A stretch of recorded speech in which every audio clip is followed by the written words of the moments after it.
नमस्कार मित्रांनो, हे बघा आपण सोलार बसवलेला आहे 3 HP आणि अशा प्रकारे सोलारला जाळी लावलेली आहे. जाळीचं वॉल कंपाऊंड केलेले आहे जेणेकरून वानेर हे उड्या मारणार नाहीत.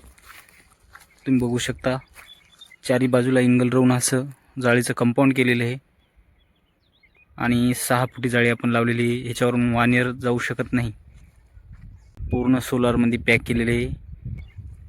मी तुम्हाला चारी बाजूने दाखवत आहे.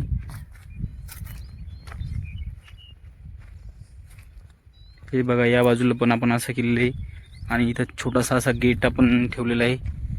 त्या गेटमधून आपण मधात जाण्यासाठी असं लॉक लावून गजाचं तयार केलेलं आहे. कुलूप लावून जाळी केलेली आहे. हे बघा, याला असं उघडायचं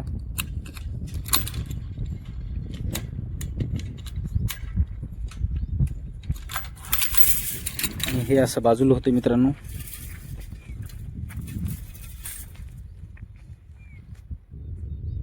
ही अशी चारही कोपरे आपण पूर्ण जाळी पॅक केलेली आहे आणि जाळीहून वर जाऊ नये म्हणून वरच्या साईडला थोड्या काट्या बांधलेल्या आहेत. हे बघा, आणि या बाजूला आपल्याला थोडी जाळी कमी असल्यामुळे इकडून विहिरीची बाजू आहे, त्याच्यामुळे जाळी आपली दोरीची लावलेली आहे.